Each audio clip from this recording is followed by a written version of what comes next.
Hello world. My name is Ashley Collins. Welcome to my YouTube channel, The Breakup Diaries. I'm thinking about being still for a couple of seconds just cause the thumbnails are so difficult. They always make me so mad. Plus, I'm probably gonna take a picture anyway because I'm really digging my shirt. Rest in peace, Stanley. My shirt says I only kiss superheroes. This applies to 2019 on. I'm only kissing superheroes from now on, guys. Thank you so much for being here. Thank you so much for being present. I appreciate you and I adore you so much. And I really hope that you know that I mean it from my heart. From my heart.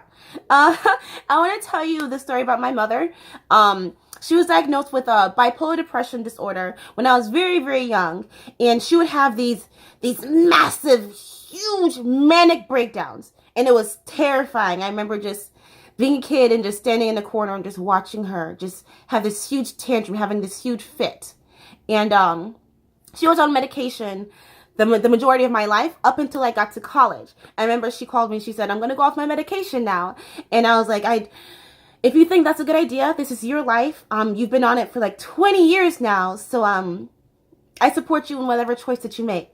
And I remember coming home for the holidays, and she appeared sunken, and I don't know how else to describe it other than that.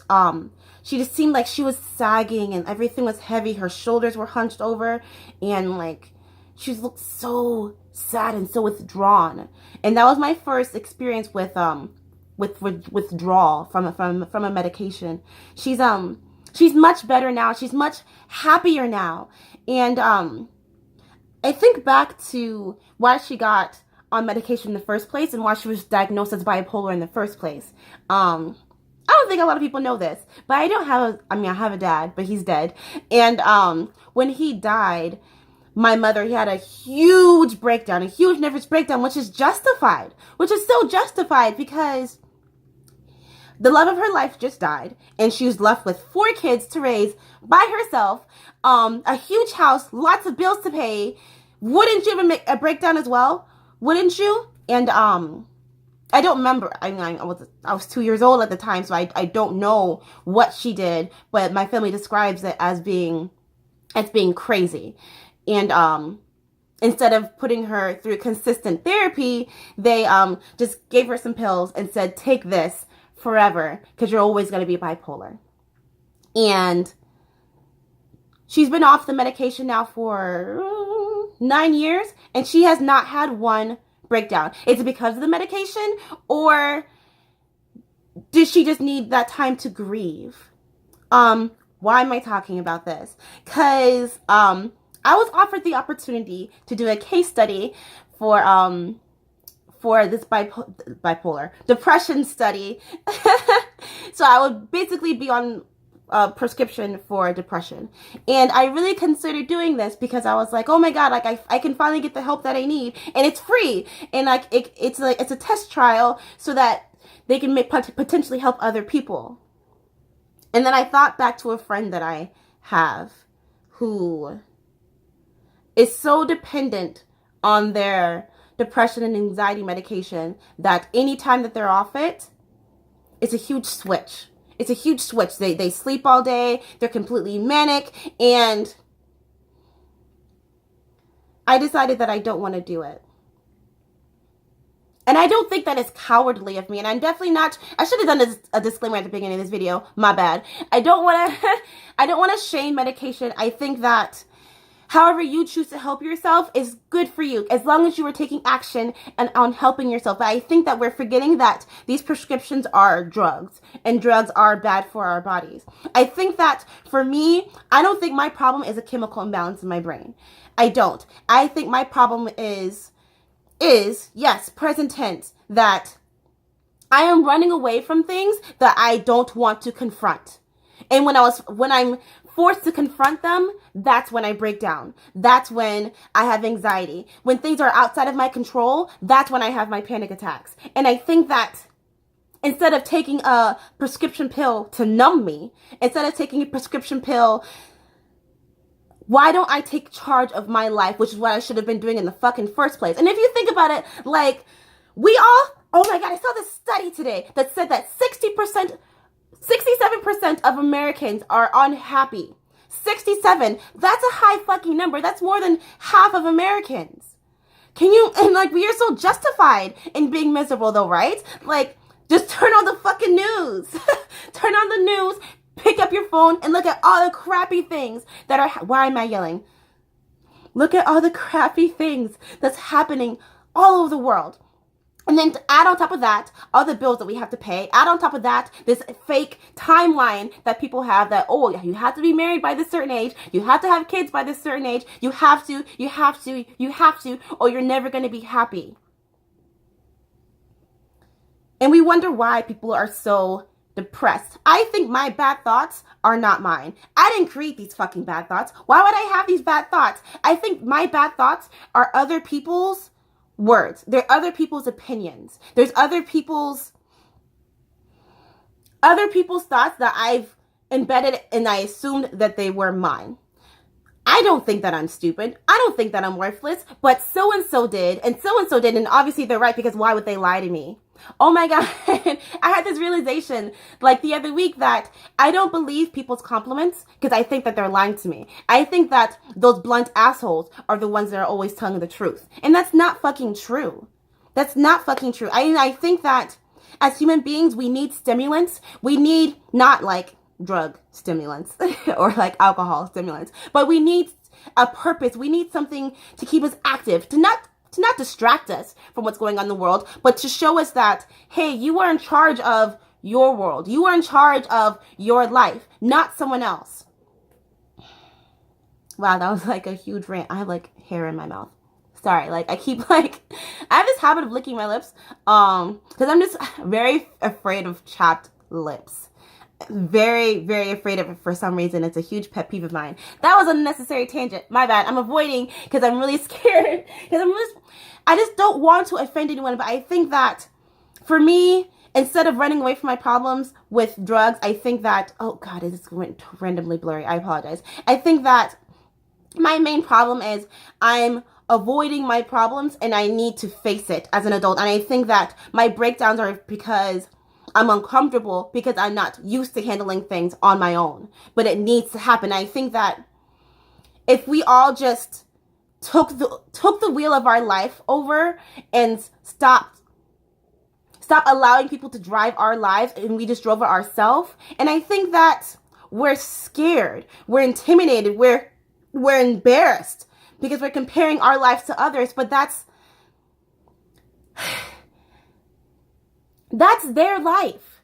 Let them live their life and you have to live yours. And I asked a couple of people how they felt on medication, and some of the comments are terrifying. They feel like they have control. They feel like they have balance, which is good, but I think that if we just, how do I want to phrase this without being insensitive? There is a way to find balance in our lives that shouldn't involve drugs. I have really bad cramps when I'm menstruating, when I'm on my period. Sorry for TMI, like I'm a woman, like everyone has a fucking period. I have really, really bad cramps, and I could take, no lie, a whole bottle of ibuprofen, a whole bottle of Aleve, and that would alleviate my cramps. I swear to you. And that, I know that's not healthy, but like I couldn't help it. I had built up this resistance to not taking just one or two. I had to take the whole fucking bottle. And I've recently stopped doing that through, and I know this is going to sound so cheesy, this is going to sound like such a lie, but through meditation. Honestly, like if you look at successful people, a lot of them, the majority of them say they practice gratitude and meditation. That's it. I mean, on top of like working hard and like continuing to study and continuing to learn and blah, blah, blah. But almost every one of them say it's gratitude practice and meditation. It's learning that if you take care of this up here, everything else will work out. Also, I think that we're very oblivious when it comes to what we put into our bodies, what we consume. I know that I'm very guilty of just eating anything because that's cheap, because like I'm fucking poor. That's another thing. But I know that by consuming those good things and putting them into my body, that'll produce even more happier endorphins. A huge problem that's a stress for me is money. Always, like, if you ask me what's my main concern in life, it's money. It's always been money. And I think that I built up this resistance to not getting access to the wealth that's already available to me. And I think that that's my problem, not anyone else's. That's my problem, that I listened to people when they said that, oh, everyone has debt. Everyone has debt. Everyone has credit card bills. So you might as well get them now. That way you don't have them when you're 60. And like, I believed them. And that's what really pisses me off about older people. I apologize if you're older and you're watching this. I love you. But it always bothers me when they say that, oh, you should listen to me because I'm older and wiser. And it's like, I did that. And now look at me. I listened to your advice. I didn't trust my gut. I didn't follow my instincts. And now look what happened. And I think that if we just all learn to think for ourselves, taking other people's opinions and taking their advice with a grain of salt, but I really think that our gut instinct is probably our future selves whispering to us. What else do I want to say? I practice meditation. I practice gratitude every morning, whenever I get a chance. Always, whenever I get a chance. Trusting, patience, lots of patience. Self-awareness, knowing that if it's in my control now, if there's a will, I will always find a fucking way to get it done. I will always find a way to find it. And I also think that we think that we're so alone with our bad thoughts and with our sad thoughts, but we're not. Everyone gets sad. Everyone has bad moments, but there's no such thing as a bad day. There's such thing as bad moments, and sometimes they kind of pile up, but you can always find moments throughout your day to say thank you. You can always find moments throughout the day to, like, even now, I have this view.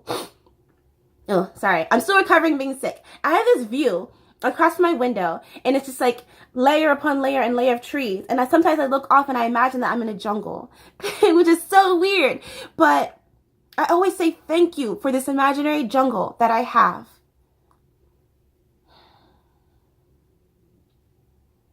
I think that we can be happy in the future, but we don't know how to be happy now, and that's why we're miserable now. We feel that we have no control over our lives, and that's why I really love vlogging, because it's helped me to talk about my feelings. It's helped me to talk about my thoughts without thinking that I'm so otherly in my beliefs. There's nothing other about it. We're all humans. We all have roller coasters of fucking emotions. There's nothing odd or weird about it. There's a stigma behind people who get sad. We all get sad. We all have really, really down moments. It's what you do with those down moments. I saw this quote yesterday that said, when you find yourself in the dirt, when you find yourself at rock bottom, get the fuck back up. Don't stay there. Don't plan to live there. Make a plan of how to get out of there. And that's what I'm doing. I think that I've been waking up the past couple of days just like, oh my God, not past couple of days. I've been waking up the past year like, oh my God, how can I be great today? How can I make today exciting? And another thing I think that doesn't help me with my bad thoughts is my environment. I was messaging my friend and he was saying that his view from his job is mountains. And I looked outside of my job and my view is brick walls and fences. And I don't even work in a prison. But like, my job is a prison. I don't see trees. I don't have any connection to earth other than fucking grass. And I think that by changing that environment, I think that it'll 10 times my happiness. But that doesn't mean that I should fantasize about when it's going to happen. No, it's enjoying the grass now. What else did I want to talk about? The more meditation that you take, the more that you'll just end up needing. And I don't want to build up that dependence towards it. In conclusion, I think that we need to figure out what's wrong in the first place and understand that it's more of a lifestyle choice rather than something that's wrong with you. If you are unhappy with your weight, get up and go to the gym. If you can't afford a gym, like me, poor, if you can't afford that, just go run, go walk. Do 10 push-ups a day, then add another 10, and then add another 10 the next week, and the next week, and the next week. If you want to eat healthier, throw away all the fucking trash in your fridge. Throw it all away so you're not even fucking tempted to. If you want to make a massive change in your life, you have to take those baby steps, or whatever small steps that is. What else did I want to talk about? I think those panic attacks is your body's way of saying to you something is wrong. Something is wrong, and I think that we don't want to answer it. I'm all about answering those questions. I'm all about answering that question. What happened? Oh my God. Oh, I just hate my job. Because people are just so mean and they're just like so nasty for no complete reason. And so for me, like when I'm upset, I'll hold my breath, like I'll clench my jaw, and I'll just stop. I'll just completely disconnect, and I'll talk to myself and be like, no, Ashley, we're not going to do that. We're not going to do that. What is wrong with you? What can we do to solve it? Don't let this person take away your life. Don't allow this person to alter your mood. And then ask yourself, is this a real problem, or is this something completely imaginary? Are you picturing a bus coming towards you, but there's no bus? There's no bus, there's no train. You're not on a roller coaster. And if you are, just keep riding the roller coaster and it will eventually stop. Last story before I let you guys go. My vlogs have been getting longer and longer. I apologize. Kind of. No, I mean, I have things to say. I have things to say. So let me say them, please. Last story I want to tell you before I let you go. Is that the last thing that I want to say? I teach dance classes, and one of my students was having a huge meltdown, a major meltdown. And this student in particular does not normally misbehave. So I asked her, and like, it's hard with little ones because like they don't really know how to use their words. I think she's like 3 or 4. So I asked her, what's wrong? I need you to communicate with me. What's wrong? And I noticed, I stopped talking and I just watched her. And I noticed that she was itching. She was itching, and I was like, and I know she had like hives. And I was like, oh my God, you're not melting down because you want your mommy. Like, you want your mommy because you're having an allergic reaction. And I was like, is it your allergies? And she said, yeah, allergy, I itch. And I was like, oh my God. What would happen if we just stopped and answered those questions and we just like observed ourselves? Yo, don't let anyone tell you that motivation is stupid. Don't let anyone tell you that, because it's a mindset. It's a mindset, but motivation is not meant to only make you feel good. Motivation is meant to make you take action. Take action and take control and take charge of your life. I sometimes think that what would happen after my breakup if I had just moved back home? I probably, wouldn't be alive right now.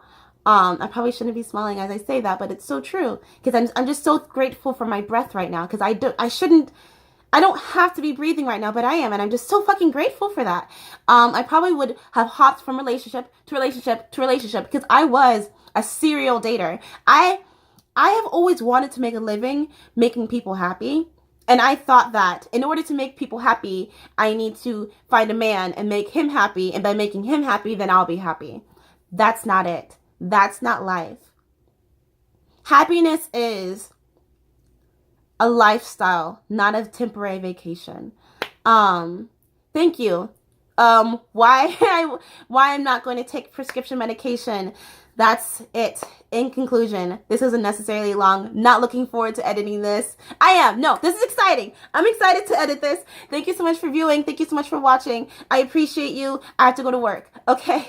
Forgive the wild hair. I'm having bad hair. I'm having a bad hair life. Okay. Bye. Smile.